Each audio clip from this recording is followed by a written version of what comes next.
Vamos a abrir nuestras Biblias en Marcos capítulo 9 y hoy nos toca desde el versículo 14 al 29.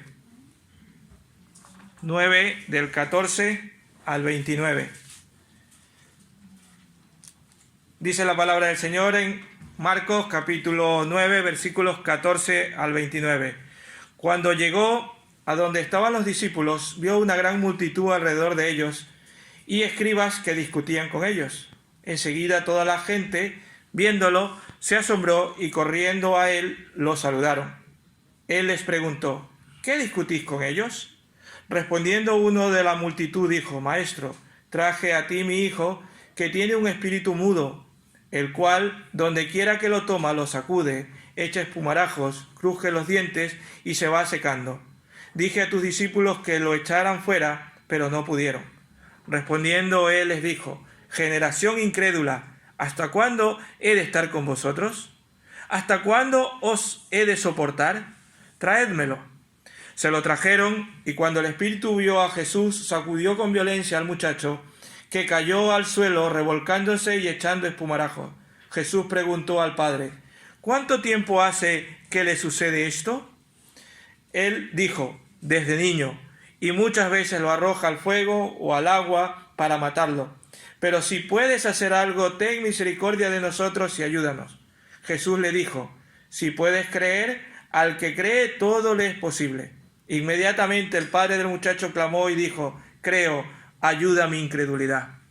Cuando Jesús vio que la multitud se agolpaba, reprendió al espíritu impuro diciéndole: espíritu mudo y sordo, yo te mando que salgas de él y no entres más en él. Entonces el espíritu, clamando y sacudiendo con violencia, salió, y él quedó como muerto, de modo que muchos decían: está muerto.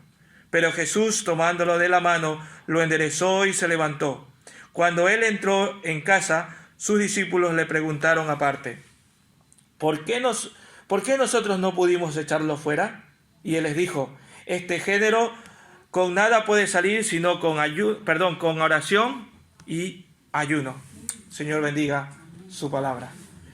Señor y Padre, en tus manos nos encomendamos, Señor, que sea tu palabra la que nos hable en esta mañana, que seas tú, Señor, a través de tu Santo Espíritu, lo que nos enseñes, el que nos haga ver lo que tienes tú para nuestras vidas. Ayúdanos, Señor, dirige nuestro ser, dirige nuestro corazón, dirige nuestra mente, Señor, a tu palabra, que es la que penetra hasta lo más profundo, Señor, y hace, Señor, que podamos hacer esos cambios que necesitamos en nuestras vidas, Padre. En el nombre de Jesús nos ponemos en tus manos en esta mañana y te damos la honra y la gloria a ti, Padre. En el nombre de Jesús. Amén. Amén. Muy bien, en este pasaje se puede decir que establece un contraste con el anterior. ¿Qué decía? ¿Qué pasaba? ¿Cuál fue el pasaje anterior? ¿De qué hablábamos el pasaje anterior? ¿Hablaba de qué? De la transfiguración de quién? De Cristo, ¿verdad? Cristo manifestaba su gloria delante de 3 de sus discípulos, ¿verdad? Y sin duda los discípulos, estos 3 discípulos pudieron percibir inmediatamente un contraste al bajar ¿de dónde? Del monte. ¿Recuerdan que Albert dijo: cuando hablen o cuando veamos de un monte, le pongamos atención, que algo pasa, ¿verdad? Pues ahora ya no está en el monte, sino que bajan, se puede decir, a la llanura. Ya hay un contraste, ¿verdad? Ya no está en el monte, sino que baja al llano. Hay algunos detalles que nos hacen ver que existen estos contrastes. Por ejemplo, de la visión de la gloria de Dios que vieron en el monte, bajaron a encontrarse con un joven poseído por Satanás. Ya una diferencia de la gloria de Dios a un joven poseído por Satanás. Justo todo lo contrario, ¿verdad? De la compañía de ¿quién tuviera la compañía aparte de Jesús? De Moisés y Elías, pasaron a estar en medio de ¿qué? De escribas incrédulos que estaban discutiendo con ellos. Otra diferencia, otra contraste que era del esplendor y la belleza de la transfiguración del Señor Jesús, volvieron a unas escenas de dolor, de debilidad y de miseria que había en el valle. En lo alto, a pasar al valle, a lo bajo, ¿verdad? Del gozo y la sensación de triunfo que sintieron los 3 discípulos, ¿verdad? En el monte fueron al encuentro con los otros 9 que se encontraban inmersos en una situación, se puede decir que bochornosa, ¿verdad? Porque les estaba discutiendo porque ellos no habían podido hacer algo. Una situación de fracaso. Pero si los discípulos sintieron este fuerte contraste de estar en el monte a bajar a la llanura, no era nada comparado con el descenso del Señor Jesucristo, ¿verdad? Él, siendo Dios, dejó su trono para bajar y hacerse como uno de nosotros. Y eso lo vemos en Filipenses 2, desde el verso 6 al 7, donde nos detalla cómo Dios se humilló a lo sumo. ¿Para qué? Para ser como uno de nosotros, ¿verdad? Y en esta mañana, hermanos, vamos a ver cómo el Señor va a sanar a este joven poseído y demostrar que necesitamos tener fe en aquel que había demostrado su gloria allí en el monte y ahora descendía y veía la realidad que hay en este mundo, la realidad que estaba pasando en esos momentos y que no es lejos, no es demasiado lejos de la realidad que vivimos en estos días. Quiero hacerte una pregunta. ¿Alguna vez has tenido confianza en ti mismo? Seguro que sí, ¿verdad? Pero confiando en tus capacidades y destrezas, es que yo sé que yo puedo, yo soy, cuando entramos a un trabajo, solemos decir que sabemos que podemos hacerlo, ¿verdad? Pero también a la vez dudando de que lo que quieres o anhelas vaya a pasar. Ya no estoy hablando de nada secular, sino hablando de nuestra mente, de nuestro corazón. A veces tenemos confianza en nosotros mismos pensando en nuestras capacidades, en nuestras destrezas, pero a la vez estamos diciendo, ¿me va a salir? ¿Me va a salir lo que yo quiero? ¿Verdad? ¿Me va a salir como yo quiero? Nos entra un poco de duda, ¿verdad? Muchos de nosotros creemos en Dios y si les pregunto en esta mañana, ¿quiénes creen en Dios? Creo que todos me alzarían la mano. ¿Verdad que sí? Todos me alzarían la mano si en esta mañana yo les pregunto, ¿ustedes creen en Dios? Pero muchas veces dudamos de que Él pueda obrar en ciertas circunstancias o en ciertas personas. Y eso también nos pasa, ¿verdad? Creemos en Dios, pero muchas veces estamos dudando. Entonces, quiero plantear esta pregunta para irla desarrollando en esta mañana. ¿Funciona la fe cuando tenemos dudas?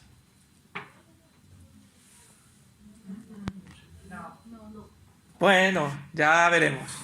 Vamos a irla desarrollando. Este pasaje nos va a responder a esta pregunta. Y vemos que en algunas ocasiones Dios limita, que es el primer punto que vamos a ver en esta mañana, que Dios limita su obrar con los que no creen. Ojo, no he dicho con los que dudan. De momento no he llegado a ese punto. Solamente he dicho que Dios limita su obrar, no que no lo hace. Limita su obrar con los que no creen. Versículos 14 al 19 dice, cuando llegó donde estaban los discípulos, vio una gran multitud alrededor de ellos y escribas que discutían con ellos. Enseguida toda la gente viéndolo se asombró y corriendo a él lo saludaron. Él les preguntó, ¿qué discutís con ellos? Respondiendo uno de la multitud dijo, Maestro, traje a ti mi hijo que tiene un espíritu mudo, el cual donde quiera que lo toma lo sacude, echa espumarajo, cruje los dientes y se va secando. Dije a tus discípulos que lo echaran fuera, pero no pudieron.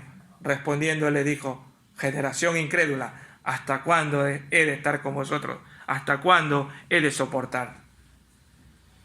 Traédmelo.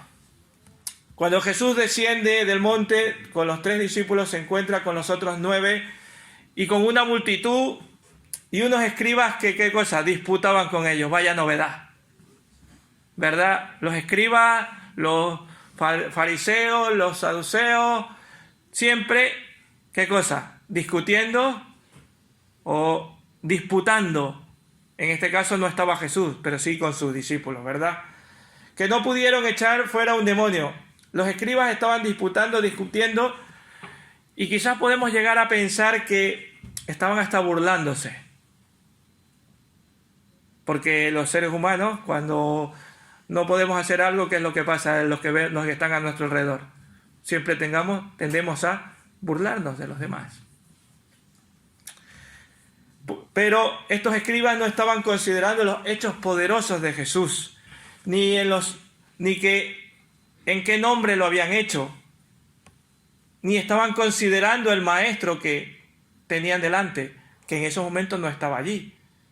Pero no lo estaban considerando que el maestro de esos hombres era Cristo Jesús, el Hijo de Dios.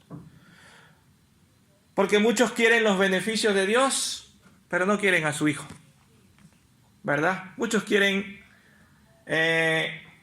los beneficios que Dios le da, pero de su Hijo, o sea, de Cristo, no quieren saber nada.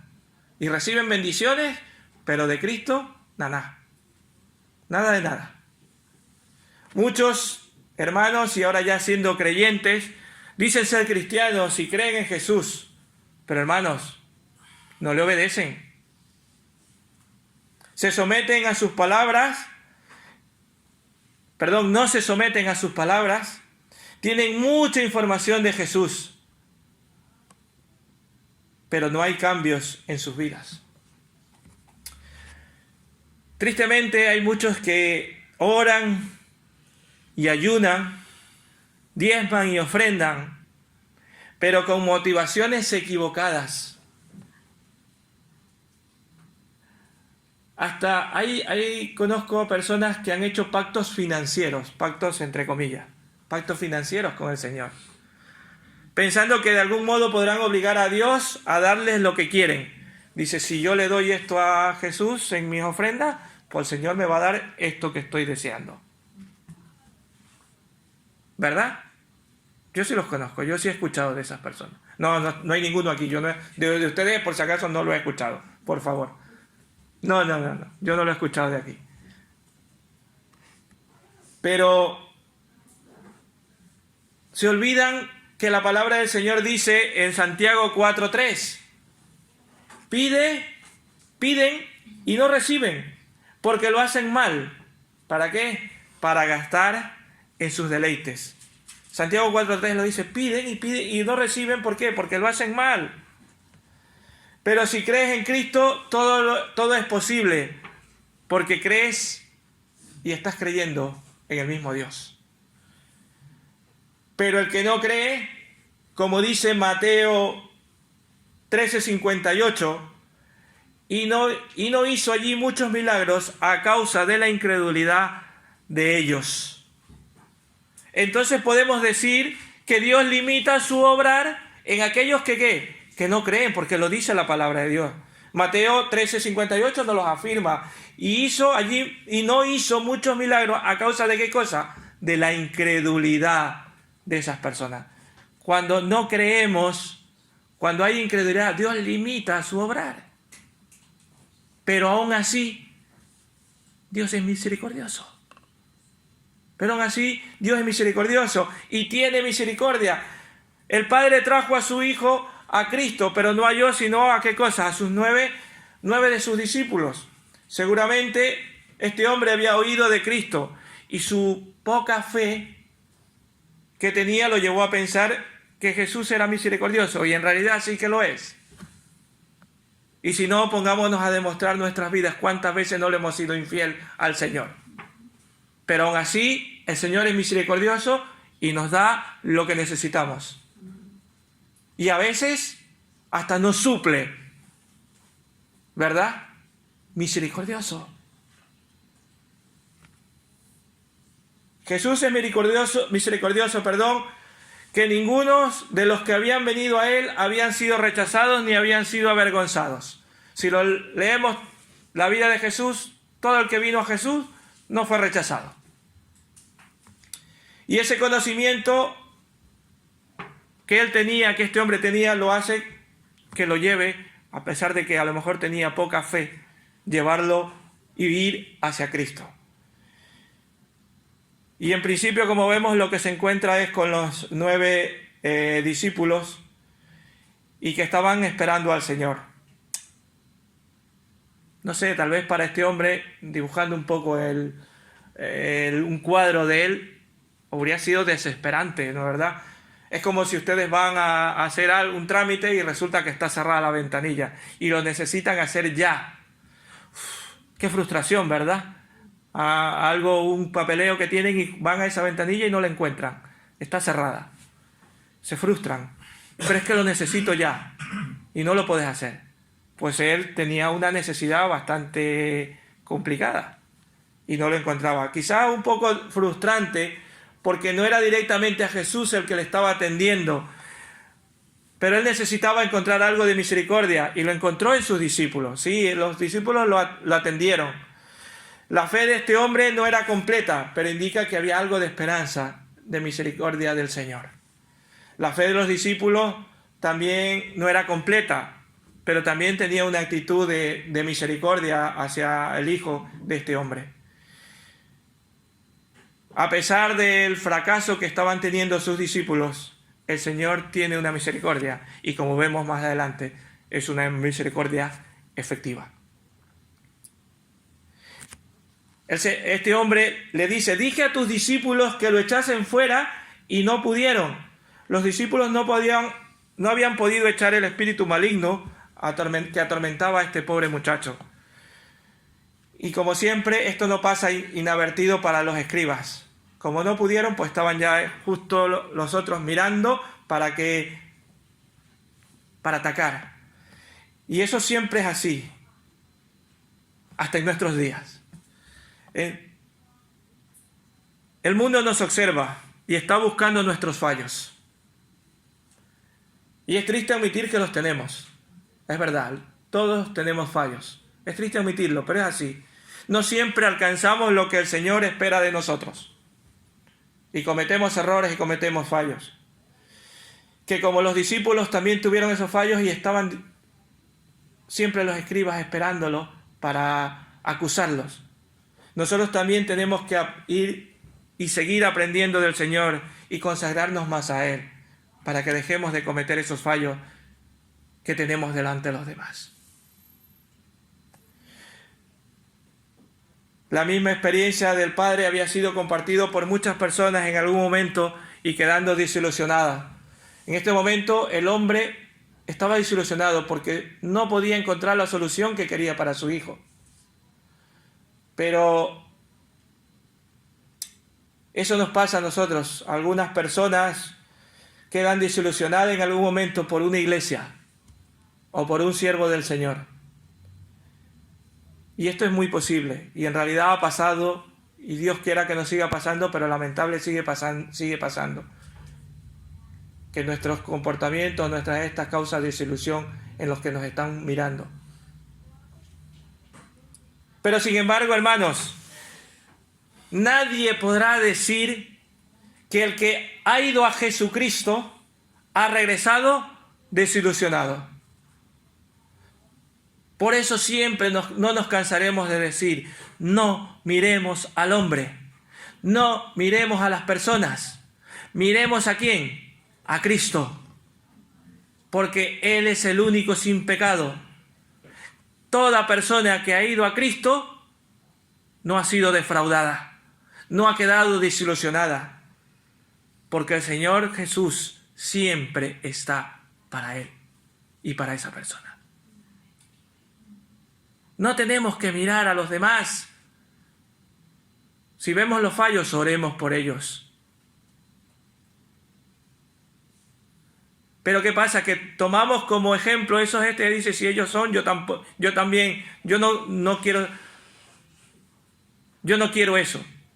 Ante ora por él porque necesita del Señor. Y miren lo que dice el Señor Jesús. Es que Cristo es Cristo. Oh generación incrédula, ¿hasta cuándo he de soportar? Qué palabras más duras, ¿no? Si nos lo dice Cristo, oh generación incrédula, ¿hasta cuándo he de soportar? Si lo digo yo, me echo por esa puerta. Pues yo tampoco tengo la autoridad para hacerlo. Porque inclusive puedo ser peor que ustedes. Una vez que Jesús conoció el problema, a pesar del desconsuelo que tenía el Padre, parece que en este caso no hizo nada, ¿verdad? Veamos este cuadro. Lo ve, y en lugar de empezar a ayudar, lo primero que dice es: oh generación incrédula. Así que antes de atender al muchacho era necesario también hacer una seria llamada de atención a todos los presentes. Y le dice: oh generación incrédula, ¿hasta cuándo he de estar con vosotros? ¿Hasta cuándo he de soportar? ¿Y a quién dirigió Jesús esta severa amonestación? Como veremos, su indignación era en contra de la incredulidad primero, pero luego a ciertas personas, ¿verdad? Primero a los escribas, que eran los primeros que estaban listos para acusarle, para hacer ver que estaban mal, ¿verdad? Siempre buscando la ocasión para altercar con Jesús y sus discípulos a fin de ¿qué cosa? De desprestigiarlo. O sea que la primera esta es para los escribas. También lo dirigió al resto de la multitud, porque siempre había multitud siguiendo al Señor, ¿verdad? Y algunos pues no eran verdaderos seguidores, como hemos visto muchas veces, que a pesar de que hubieran presenciado tantas manifestaciones de la gloria y del poder de Cristo, no hacían sino otra cosa que criticar y dispuestos siempre a vitorear al vencedor o a silbar al vencido. Y de estos hay ahora, ¿verdad? Aunque no están en primera línea como los escribas, pero sí están por detrás diciendo ¿verdad? Buscando lo que sea, si te has equivocado.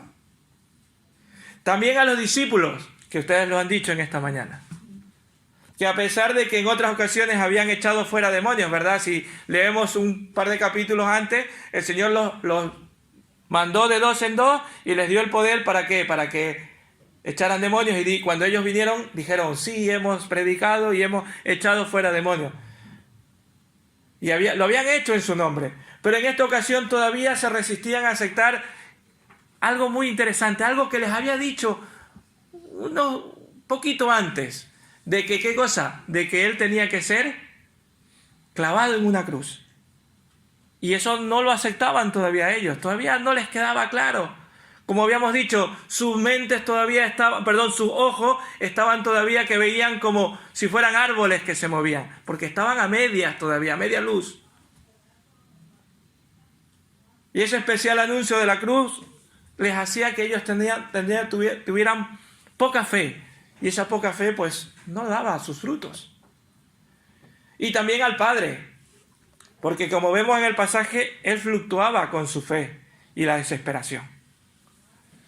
A ver, aquí nosotros como humanos lo podemos disculpar y podemos decir: es que somos así, somos humanos, y la desesperación de un padre, de una madre, y nos pueden salir esas excusas.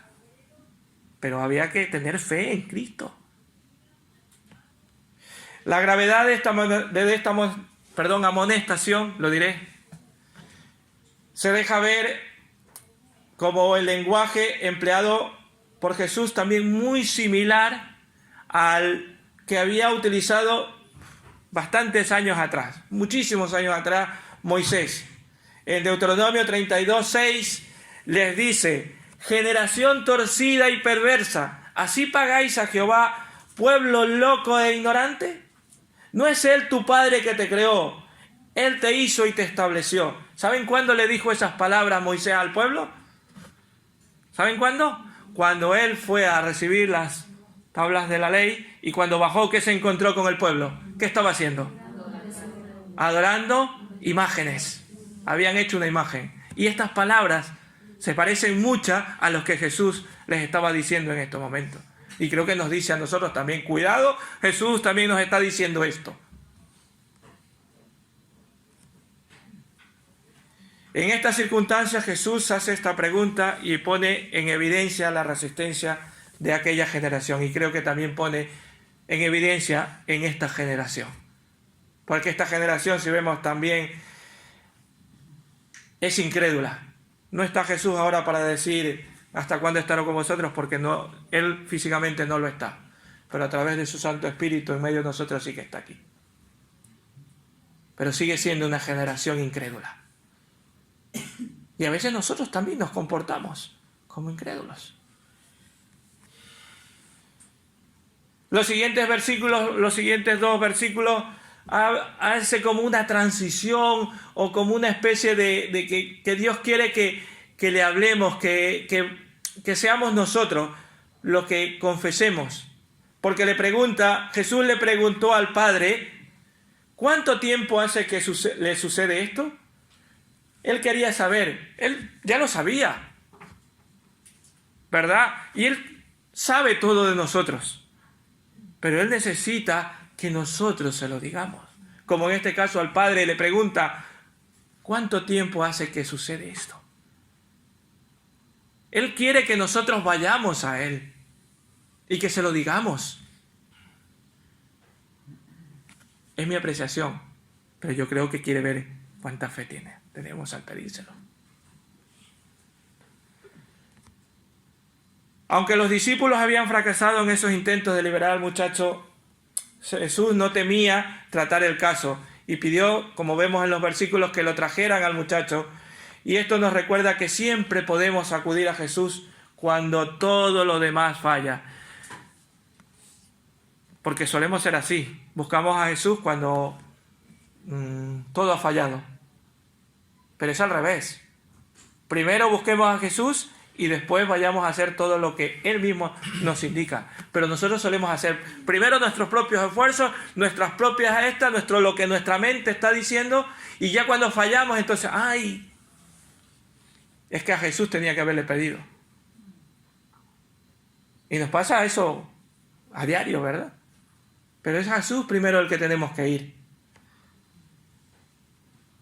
Pues ¿por qué era tan importante que su hijo fuera restablecido? Pues era lógico, ¿verdad? Era necesario. Pero no eran los problemas menos importantes en estos momentos, sino que queda claro que la forma en que el Padre lo hizo, que Dios lo hizo, quería saber del Padre qué era lo que tenía que decir este hombre. ¿Qué era lo que decía? Y miren lo que dice: si puedes hacer algo, ten misericordia de nosotros y ayúdanos. Allí ya estamos viendo algo interesante. Si puedes. ¿Ustedes creen que Jesús no puede? Claro que puede. Pero su duda, ¿verdad? Tal vez el fracaso de los discípulos había llevado a este hombre a dudar de Jesús. Así que cuando hace su petición, parecía no estar tan seguro de que Jesús realmente pudiera ayudar a su hijo. Recordamos que también el leproso de Galilea se acercó a Jesús diciéndole en Mateo 1:40, dice, si puedes limpiarme, ¿verdad? También estaba dudando. Ninguno de los dos comprendía que Jesús quiere y puede salvarnos a todos. Pero ¿qué cosa? Tienes que acercarte a Él con fe. Pero aquí la cuestión era, yo creo que saber si Él tenía fe. Por eso hace como esa pequeña transición, como necesitando escuchar lo que decía el hombre. Aunque lo sabía, pero necesitaba saber con su propia boca. Estaba demostrando qué cosa, que tenía muy poca fe. Si quieres. Cuidado, nosotros le decimos al Señor también, si quieres, ayúdame. El Señor siempre quiere ayudarnos. Depende de la fe en la que nosotros le pongamos en Él. Dios obra, hermanos, en una fe, aunque fuera débil. Y aquí está la respuesta a la pregunta. Aunque tengamos poca fe. Dios obra en una fe débil. Pero esta fe debe ser genuina. aunque tengamos poca fe, porque Dios dijo, si tan solo nuestra fe fuera como un granito de mostaza, diríamos a este monte, muévete y este sería, y el mar se abriría. O sea que no tenemos nosotros fe ni un granito de mostaza, que es un granito muy, muy pequeñito. Pero que esta fe o la poca fe que tengamos sea genuina. ¿Y cómo podemos nosotros hacer que esta fe sea genuina en nuestra vida? Primero, reconociendo nuestra incredulidad. Jesús le dijo, versículo 23, si puedes creer, al que cree, todo le es posible. Como ya hemos dicho, el Padre había visto el fracaso, pero el Señor llevó el asunto mismo al centro del problema, que no era otra cosa que su falta de fe. ¿Cuántos de nosotros no somos culpables del mismo pecado? De esa falta de fe. Yo me incluyo. Pero algo que el Señor nos dice y nos demanda es que debemos confiar y descansar en Él. Todos tenemos esta tendencia a ver los fracasos de los demás y justificar con ellos nuestros propios errores. Pero esto, hermanos, es una forma absurda de engañarnos a nosotros mismos. El Señor dijo, al que cree, todo le es posible. Por tanto, si no avanzamos en la vida cristiana, es por nuestra falta de fe y no por la culpa de los demás. Si no avanzamos en nuestra vida espiritual, es por nuestra propia culpa, por nuestra falta de fe, no por los demás. Como hemos dicho, dejemos a los demás. Es mi vida la que necesito consagrar al Señor.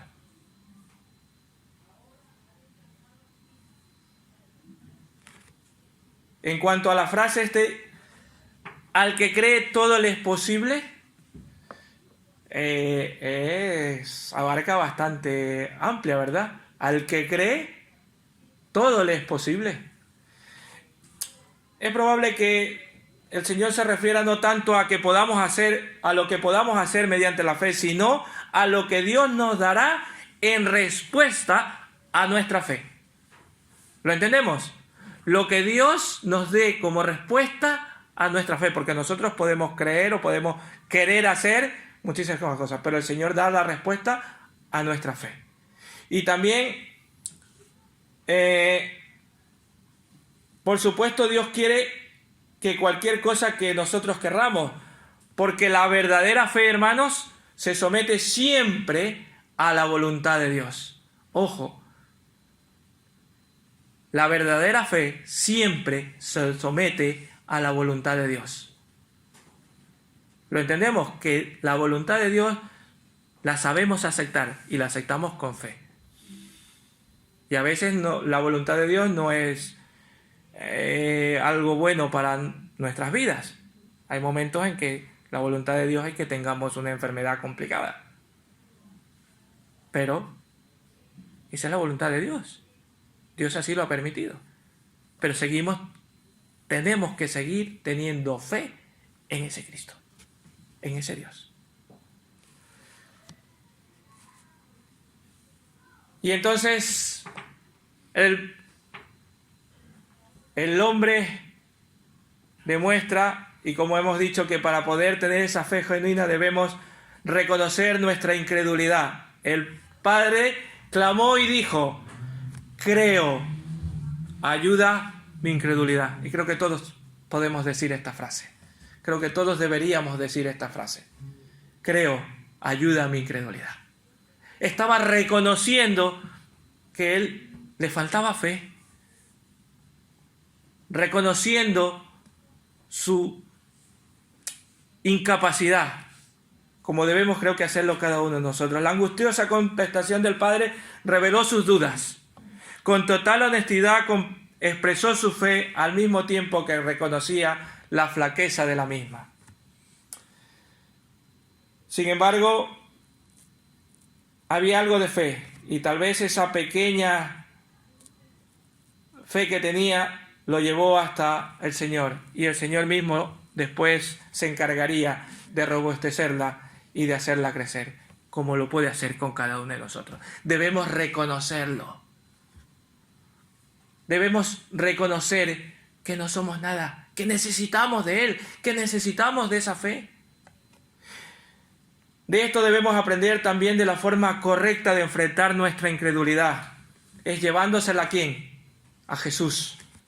Igual que llevamos también nuestros pecados y debilidades cuando lo aceptamos como nuestro Señor. Ahora necesitamos también decir, Señor, necesito de ti. Creo, ayuda a mi incredulidad. Segunda cosa que debemos hacer para demostrar para tener una fe genuina es sostenernos de su mano. El Señor liberó al muchacho, como dice estos versículos, ¿verdad? Lo liberó y echó fuera el demonio y lo hizo un poco escandalosamente. Sale de él y a pesar de que el muchacho dice que se quedó como muerto, y todos decían que estaba muerto. Pero ¿qué hace Cristo? Lo toma de la mano y lo levanta y lo entrega a su Padre libre y completamente. Y eso sigue haciendo el Señor con nosotros. Nos liberta del pecado y nos toma de su mano. Porque es Él el que nos toma y nosotros nos agarramos, pero Él es el que nos extiende la mano. Él es el que vino a morir en una cruz para que nosotros podamos ser salvos. Nosotros no hemos acudido porque por nuestra propia fuerza no podemos ser salvos. Es por Él. Él es el que ha acudido y nos está tomando de la mano. Él es el que nos da la mano. Debemos sostenernos de su mano. Dios quiere que nos sostengamos de su mano porque Él es el que nos levanta. Él es el que tiene misericordia de cada uno de nosotros. Hoy también nosotros podemos decir que hasta aquí nos ha sostenido. Amén. Amén. Tercera cosa que debemos hacer con una fe genuina, mantener la comunión. Y les dijo en los últimos versículos, este género, porque los discípulos le preguntan, pero ¿por qué no pudimos nosotros hacerlo? ¿Por qué no pudimos nosotros sacar el demonio de este hombre? Y que la respuesta de Jesús les dijo, este género con nada puede salir, sino con ¿qué cosa? Con oración y ayuno. En otras palabras, mantener comunión con Cristo. El Señor también les explicó que había con esta frase, diferentes géneros de demonios, y algunos más poderosos y malignos, ¿verdad? Y por sus indicaciones parece que les dice que esta era la peor clase, si lo leemos en los versículos, era uno de los peores. Y en este caso les dice que necesitan de una mayor potencia espiritual, parece ser, o precisión, para que esta obra se deshaga. Y el problema fundamental de los discípulos es que habían ido enfrentándose a las fuerzas de Satanás sin ser revestidos de toda la armadura de Dios. Los que hemos estudiado discipulado, ¿verdad? La armadura de Dios, ¿cuánto la necesitamos? Y una de las armaduras es muy importante y siempre la estamos recordando.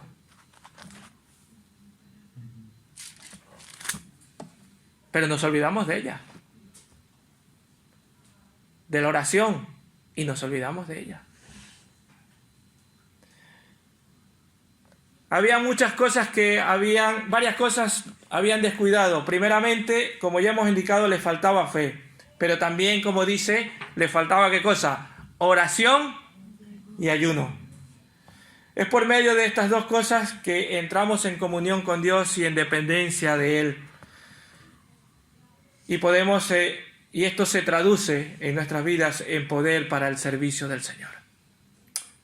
Tal vez los discípulos confiaron en sus éxitos pasados. Ellos ya habían sacado demonios, pero después se habían descuidado de esa. Y eso nos pasa a nosotros, ¿verdad? Obtenemos victoria del Señor, hemos vencido, pero nos olvidamos de seguir manteniendo esa comunión con el Señor. Nos descuidamos. ¿Y qué es lo que pasa? Que nos vamos enfriando. Y después queremos seguir manteniendo y ya no es la misma comunión que tenías. Es como si dejas de hablar con alguien. Dejas de hablar con tu padre, ya no tienes esa comunión con él. Creyendo que a lo mejor iba a seguirse repitiendo eso que habían tenido, pero porque habían perdido. Todos sabemos que espiritualmente hablando no se puede vivir de las rentas. Hay que seguir manteniendo la comunión con el Señor día a día. Ayer compartía con una hermana que una vez un hombre hizo una pregunta y le dijo, ¿en un día dejaré de pecar? Le dice que va, en un día pecó no sé cuántas veces, le contestó. Le dice, ¿en una hora? Pues que va, tampoco, le dice yo, vamos, sigo pecando en una hora. En un minuto todavía me da tiempo para un par de pecados, dice. Y le dice, ¿y en un segundo? Bueno, quizás en un segundo, pues entonces vivamos la vida segundo a segundo. Mantengamos la comunión con Dios segundo a segundo. Ellos necesitaban de oración para seguir manteniendo, y nosotros también necesitamos de oración y ayuno para seguir manteniendo la comunión con el Señor. Y no se nos... iba a decir que no se nos pasen los malos pensamientos. Los malos pensamientos siempre van a estar allí. Pero no se aniden y no se queden en nuestro corazón y en nuestra mente.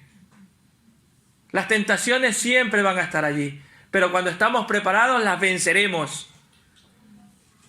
Pero cuando no, nos pasa como a los discípulos. Quizás ellos habían comenzado a creer que podían llevar a cabo estas poderosas obras por sí mismos, sin mantenerse en contacto con Dios y con su poder. Y nosotros también no podemos seguir adelante si no estamos en contacto con Dios y con Cristo y con todo su poder. Así que su fracaso fue doloroso y que el Señor tuvo que enseñarles la importancia de la fe, la oración y el ayuno. Y esa también es creo que nuestra enseñanza en esta mañana. Necesitamos de oración y de ayuno. Y cada día seguirle pidiendo fe al Señor. Todos nosotros debemos aprender también de esta importante lección, porque en todo intento de servicio al Señor debemos tener una comunión constante. Y ya no solo estoy hablando del servicio dentro de la iglesia, el servicio en general, en nuestra vida. Necesitamos tener comunión con el Señor. Hermanos, como dijo Jesús, al que cree, todo le es posible. Y esto no es un mantra, ni es un agüero, ni es un permiso para reclamar lo que Dios dice en su palabra, sino es confiar en aquel que todo lo puede, confiar en Cristo, confiar en aquel que tiene misericordia de su pueblo, es descansar y creer en su palabra y someterse a ella. Que Dios tenga misericordia de nosotros y nos permita experimentar que al que cree, todo le es posible. Si tienes una situación complicada en tu vida familiar, pon tu fe en la persona correcta. Y esa persona correcta se llama Cristo Jesús. No dependas del procedimiento, de las palabras, de las acciones, ni de nada que se le parezca, sino solo de Él. Cultiva, hermanos, tu fe débil. Ora. Si tienes un problema económico, ora a Él. Cultiva otra vez más tu fe débil y depende únicamente del Señor. Hay una situación que te tiene inquieto. No sabes qué va a pasar en el futuro. Tienes incertidumbre. No pasa nada. Déjasela al Señor. Deposita tu fe en la persona correcta una vez más. ¿En quién? En Cristo Jesús.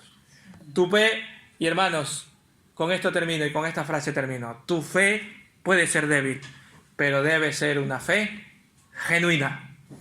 ¿Y cómo hacemos que esa fe sea genuina?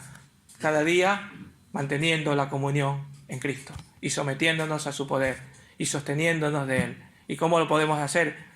Con su palabra, con ayuno y oración, como dijo el Señor Jesús. Que el Señor las bendiga en esta mañana.